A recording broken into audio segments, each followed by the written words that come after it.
Hey pussies! Welcome to the 20-second video with me, Positive Pussy!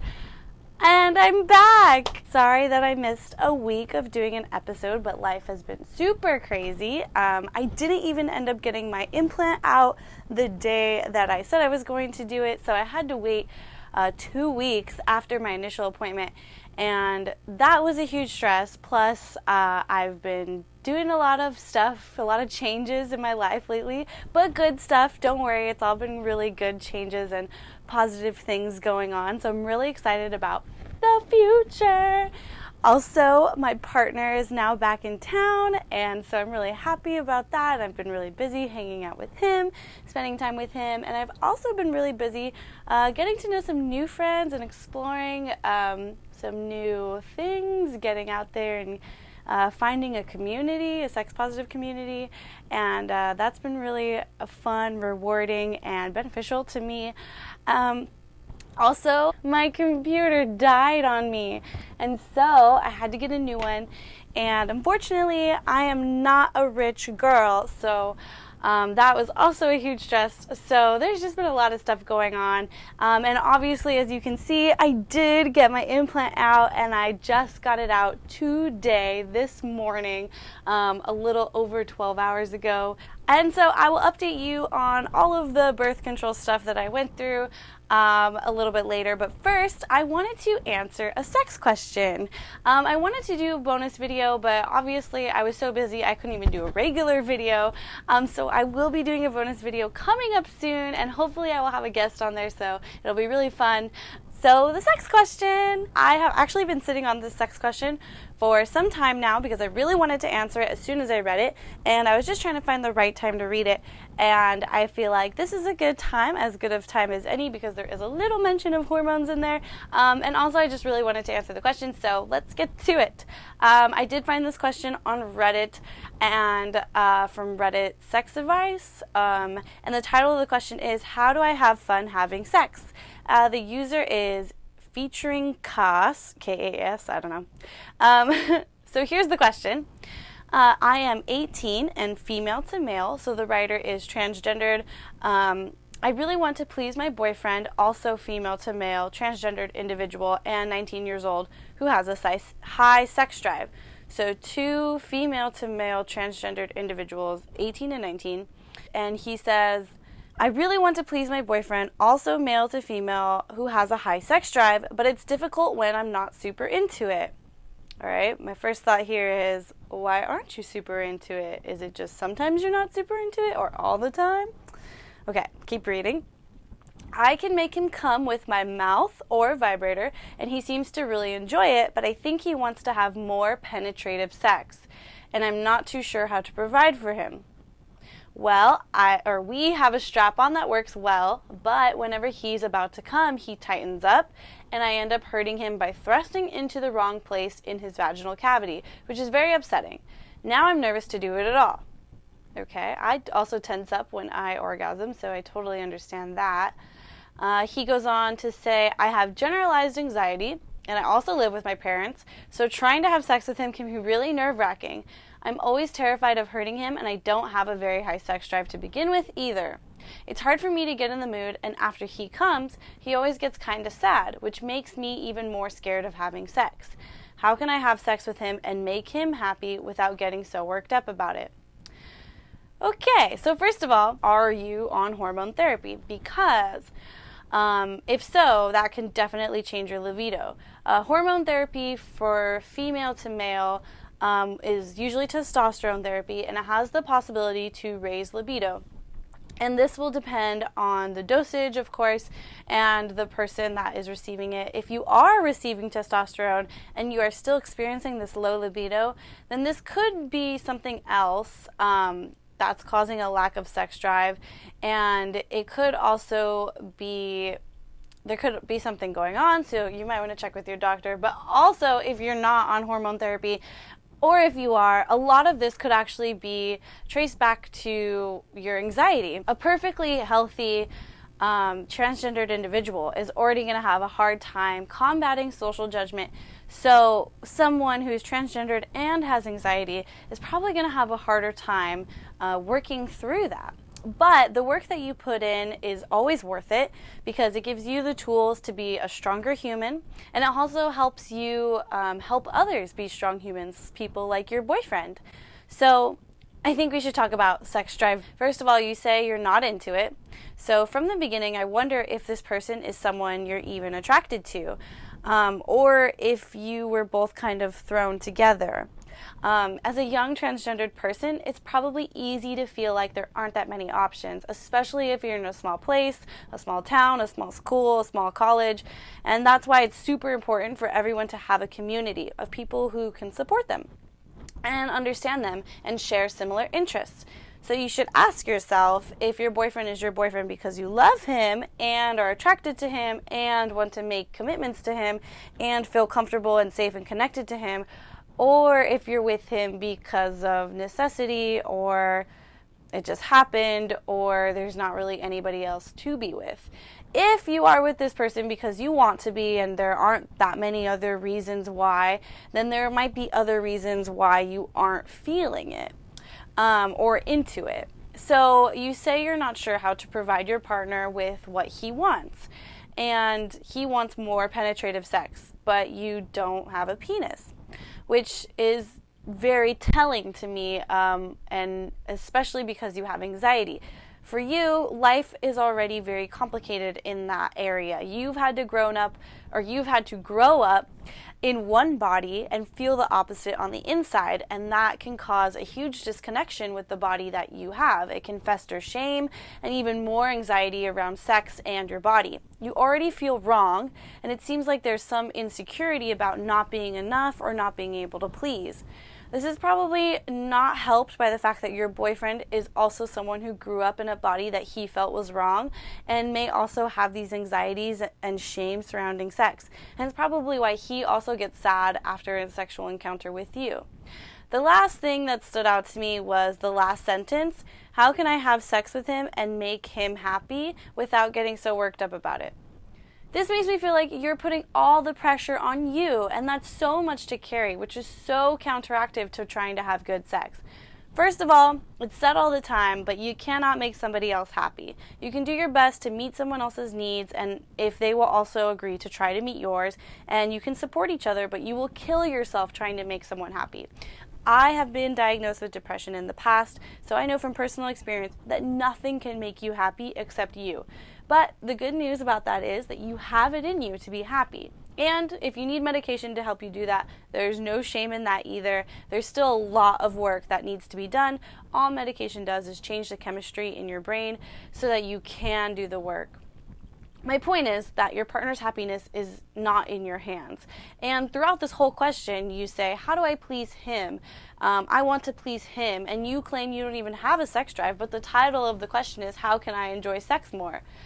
So there seems to be some counteractive points in this question. And this seems to not be something that you think about it as being for you, but something that's for him. But sex has to be mutually for both of you, or else you're just setting yourself up for failure. Now, I know that asexuality is a thing, and you could literally just not have that much of a sex drive. However, you are really young, and you haven't been able to explore sex that much. And your sex drive probably hasn't even started to emerge in its proper way because you've grown up feeling a lot of shame around sex. And if you haven't felt a lot of shame around sex and you really just don't have that much of a sex drive, that's totally fine. And I understand if that were the case, the drive to want to just please somebody else, because I know that people who are asexual still have the desire to be loved by their partner and make their partner feel loved, and can have very fulfilling romantic relationships with people that also include sexual acts. It's just that it's not fulfilling for the person who is asexual. But if you want to please somebody else, asexual or not, you're going to have to learn what pleases you. You have to figure out what you need from a sexual encounter, and you have to be comfortable so that they can also be comfortable. Because people have this really cool way of mirroring each other, and so sometimes if one person feels comfortable, the other person will feel comfortable. But if one person is nervous and worried and has a lot of anxiety, the other person is definitely going to pick up on that and feel that as well. So there is this really great book by Emily Nagasaki, and I've talked about it before, but it's called Come As You Are, and it talks about all the things that go into sexual arousal. And one of the things that she talks about is context. Context of sexual activity is super important. And when you think about the context of your sexual encounters, it's no wonder that you're not feeling in the mood. You're at your parents' house. You're in a body that you may feel disconnected to and uncomfortable in. You're with a partner who may also feel disconnected and uncomfortable in their body. You're trying to reach this goal of pleasing your partner only. You're not getting anything out of it. You feel like you're unequipped to reach this goal, and so you feel defeated before you even started. So my advice to combat this and hopefully make sex more enjoyable, connected, and exciting for both of you is, first of all, I think you should try and find a safe space for you both to have sex, which is why I think you should both try to grow your community. Make friends in the LGBT community, and maybe someone can provide you with a safe space to have sex. I know it seems weird to have sex in someone else's house or in a different place, but honestly, it's maybe exactly what you need to have a space where you know that people on the other side of the door or the curtain don't care what's happening and are supportive of you exploring your sexual self and connecting with each other.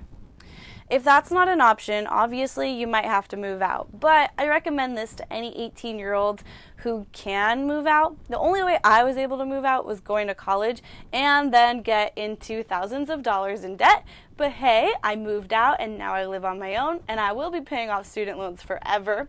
But the point is, I wasn't fully able to actualize my sexuality until I moved out, and that might also be the case for you, and you might want to consider doing that just for your mental health.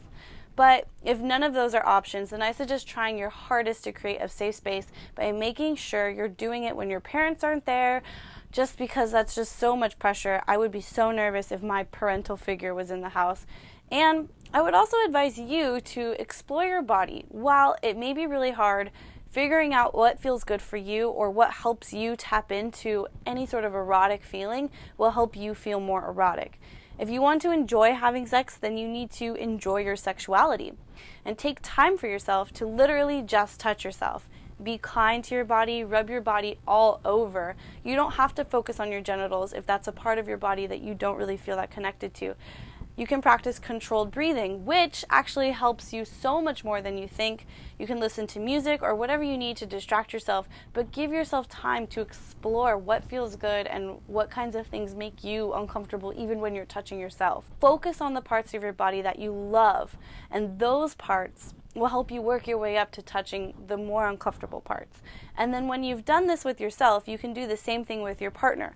Take orgasm off the table, have a talk with your partner about just agreeing to have a time where you're just touching and exploring and enjoying the sensations, where orgasm isn't the goal. You just want to figure out what feels good. Give them a massage and make it some kind of game, like where do you like to be touched the most? It would be fun to kind of explore what kinds of things that they like besides penetrative sex, or including penetrative sex. Like if you use your fingers, where does your partner like to be touched the most inside their vagina?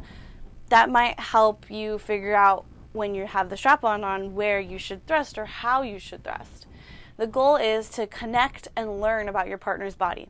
Also, with strap-ons, you said that you use one and most times you accidentally hurt your partner with it.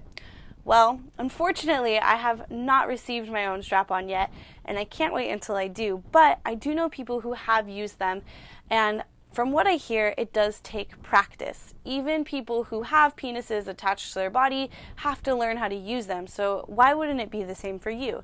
You have to learn how to use it, you have to practice, and it gets easier as you practice.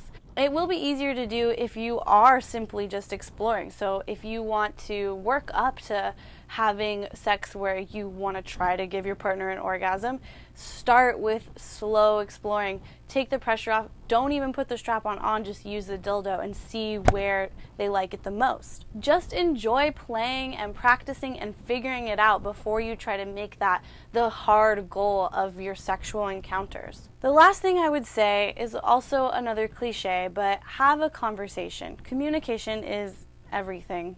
Sorry about the cliche. But saying that you should talk to your partner about sex is probably easier said than done, and if you go about it the right way, it can be easier. Tell your partner what you love about your sexual encounters. You can say, I love that you're willing to try these new things with me, and that you even want to have sex with me, and I want to make sex more enjoyable for you and for me, so I would like to talk about how we can enjoy sex more together. And if you lead with the stuff that you love, the conversation goes from our sex is broken and needs fixing to our sex is good and can be improved. I would recommend the book Girl Sex 101 by Allison Moon because it talks all about having sex with vulva-owning individuals, including transgendered men.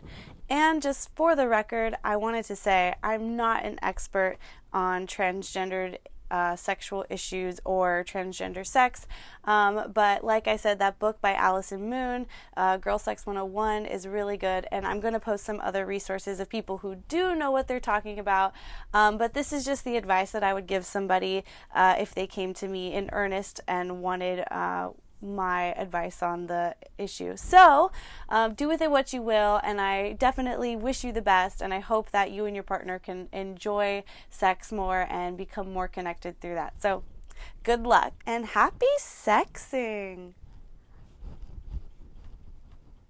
Now that we're done talking about the sex question I really wanted to answer, now we can talk about my birth control.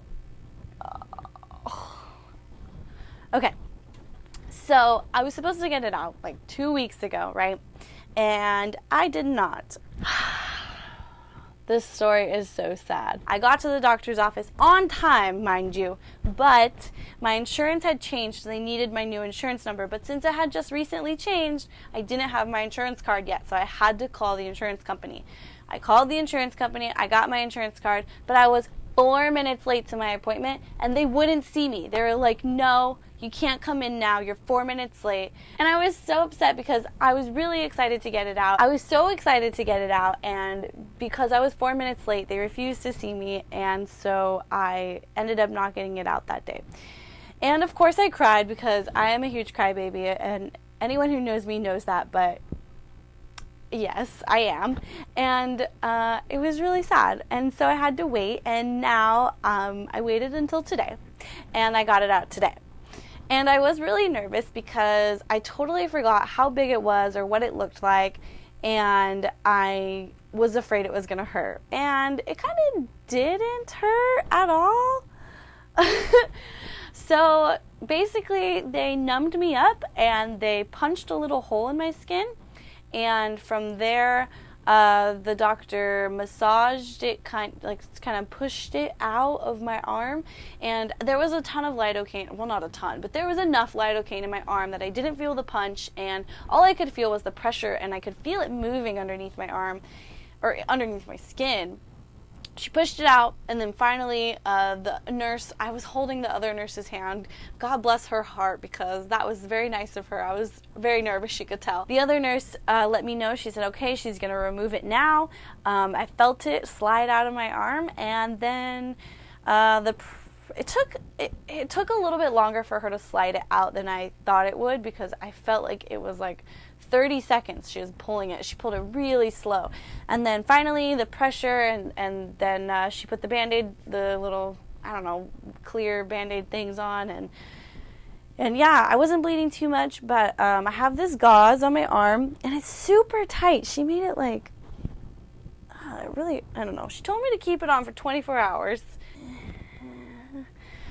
But yeah, I'm a little bit squeamish about it still, and but I'm glad that it's out. And so now comes the task of finding a birth control pill that I will be okay with. I wanted to explore this app a little bit, so I'll do that now. 1 second. All right, I found it. It's called Nurx, N-U-R-X, and you can go to their website. And basically, they also sell PrEP, which is really cool. And if you don't know what PrEP is, it is the once daily pill that reduces the risk of getting HIV. And I knew what it was, but I wanted to read it verbatim so that I wasn't giving any false information. But I think I was watching a thing about how it works, and basically the PrEP medicine basically helps your T cells not become infected by the HIV virus. That's pretty cool. So I don't need PrEP though. Everyone needs it, but it's not a priority for me right now.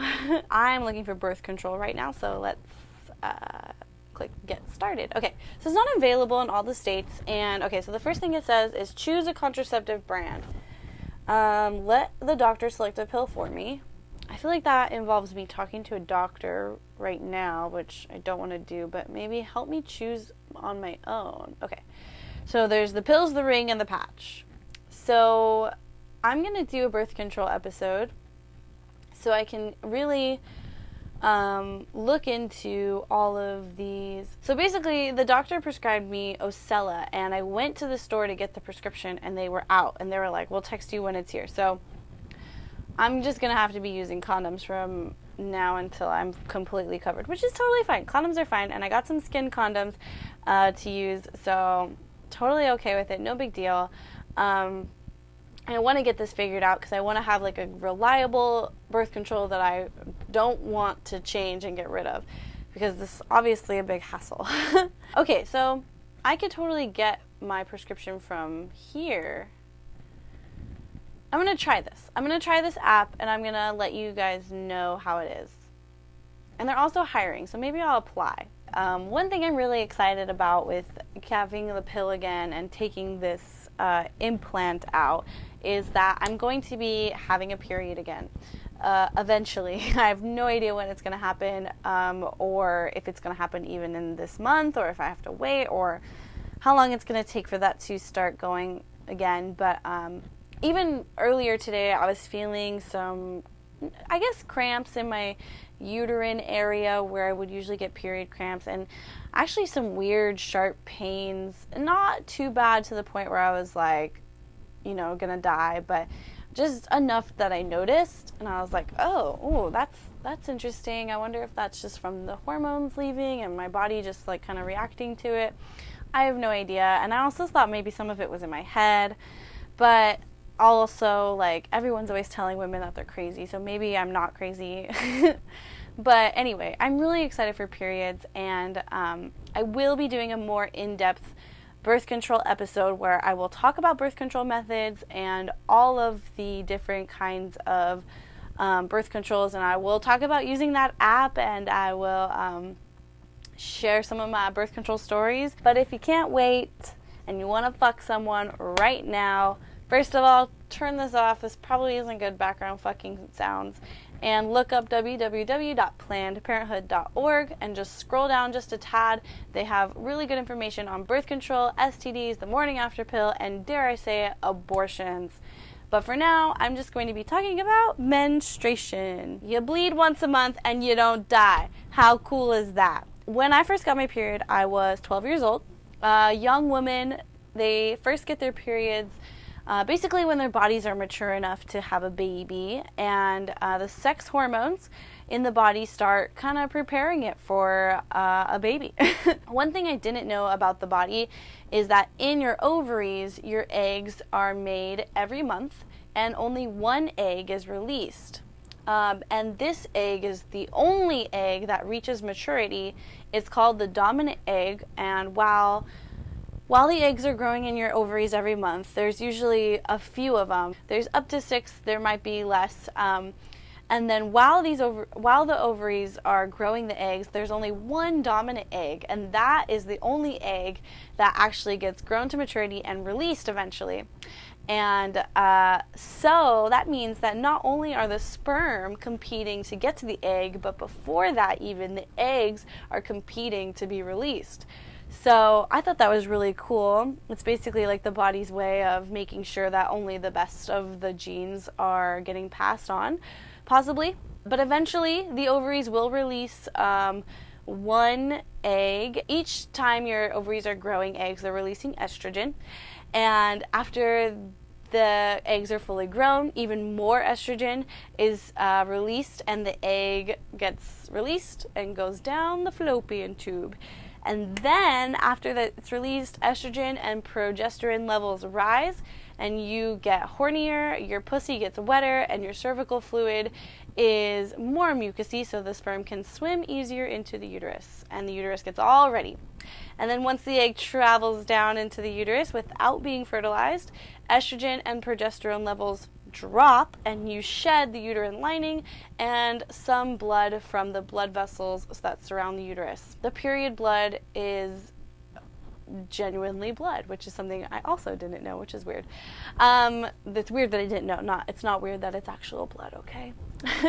The whole cycle takes 28 days, and if the egg is fertilized, your body starts producing progesterone, which also blocks the production of the other hormones, which is also going to block ovulation, which is why progesterone is very commonly used in hormonal birth controls, but estrogen is also used in them as well, because basically what birth control does is manipulate the signals that your body gets from the hormones by adding different hormones at different times to send a different signal. So signals like don't release an egg, and if there's no egg, then there's nothing for the sperm to fertilize, so that's effective.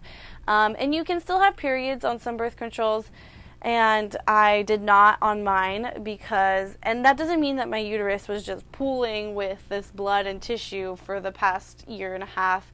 It's basically the hormones in my body just told it, don't make a uterine lining. So every month there was just nothing there to come out. And when it does come out, period blood it's blood, but it also is a thick layer of like very soft blood-filled skin-like tissue.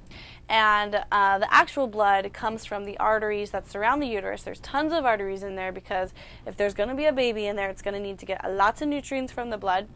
And it also includes clots because your blood is supposed to clot, so don't worry about those. I used to think I was dying, but you're not. It's fine. And so if you're into blood play but you're not into needles, period blood is a really good way to get all of that good stuff into the sexual encounter. I used to think period blood was not blood. I used to say it was just tissue from my uterus. I really thought it was just like my cells in the uterus just like sloughing off. But yeah, it actually is real blood, so go at it.